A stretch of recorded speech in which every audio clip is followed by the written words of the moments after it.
और इस वक्त बड़ी खबर दिल्ली से मिल रही है। दिल्ली में गठबंधन की बैठक खत्म हो गई है। आज कांग्रेस पार्टी की आम आदमी पार्टी के साथ चर्चा थी, कल आरजेडी के साथ चर्चा हुई थी और आज आम आदमी पार्टी के प्रतिनिधियों के साथ कांग्रेस के पदाधिकारियों की बैठक हुई और ये बैठक खत्म हो गई है। गठबंधन को लेकर यह बैठक थी, गठबंधन में विशेष रूप से सीट बंटवारे को लेकर, क्योंकि अब ये वो चरण आ गया है जहां पर सीटों का बंटवारा होना है। अलग राज्यों में कौन कितनी सीटों पर लड़ेगा, इसको लेकर चर्चा हुई है। मुकुल वासनिक ने कहा है कि हम बीजेपी को मिलकर हराएंगे।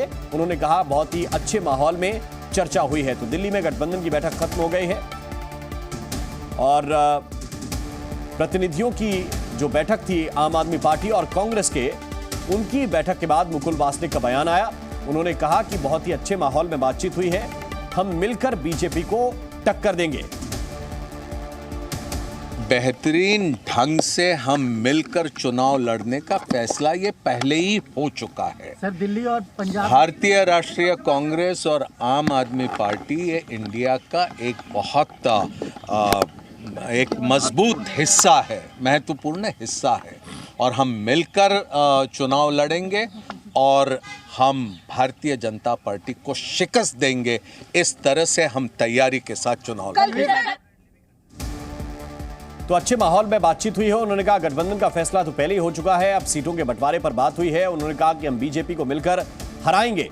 तो कांग्रेस और आम आदमी पार्टी के प्रतिनिधियों की आज बैठक हुई। कल आरजेडी के साथ कांग्रेस के प्रतिनिधियों ने बैठक की थी और आज आम आदमी पार्टी के साथ चर्चा हुई है। और इस बैठक के बाद मुकुल वासनिक ने कहा है कि हम साथ में मिलकर बीजेपी को हराएंगे।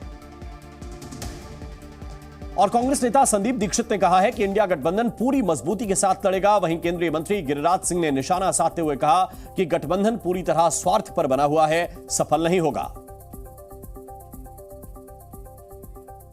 अब स्वाभाविक है कि इंडिया अलायंस जो है पूरी की पूरी 543 सीटें लड़ेगा और जब आप 543 सीट लड़ेंगे तो अभी तो ये तय नहीं है कि हम कौन सी सीट लड़ेंगे और हमारा साथी पार्टनर कौन सी सीट लड़ेगा।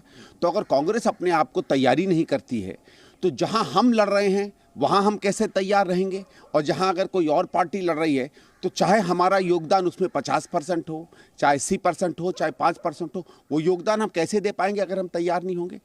तो कांग्रेस के साथ साथ बल्कि जहां जहां जिस पार्टी का असर है उन पार्टियों को भी तैयारी करनी चाहिए।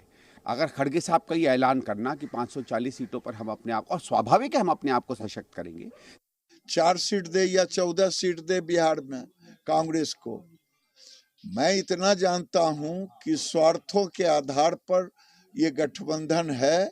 जिसका स्वार्थ नहीं सिद्धि होगा वो गठबंधन से अलग होगा, टूटेगा। ये गठबंधन दिल के टुकड़े हजार हुए, कोई यहाँ गुड़े कोई वहां गिरे।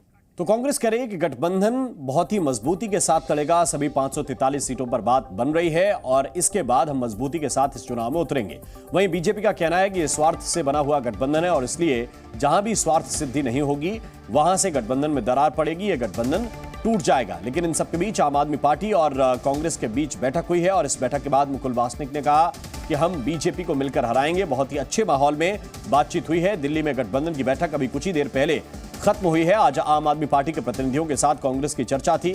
आम आदमी पार्टी के साथ विशेष रूप से दिल्ली और पंजाब में पेच फंसा हुआ था कि यहां पर कितनी सीटें कांग्रेस पार्टी को आम आदमी पार्टी देना चाह रही है। और इन दोनों ही स्टेट में आम आदमी पार्टी ने विधानसभा चुनावों में जबरदस्त प्रदर्शन किया और यही वजह थी कि कांग्रेस को कितनी सीटें दी जाएंगी इस गठबंधन के बीच में, ये चर्चा का विषय था। इन सबके बीच पहली प्रतिक्रिया जो मुकुल वासनिक की आई है बैठक के बाद, उन्होंने कहा कि अच्छे माहौल में बातचीत हुई और हम मिलकर बीजेपी को हराएंगे। ये संकेत दे रहा है कि आम आदमी पार्टी के साथ बात बनी है और सीटों को लेकर जो चर्चा हुई है वो फाइनल चरण में जा सकती है।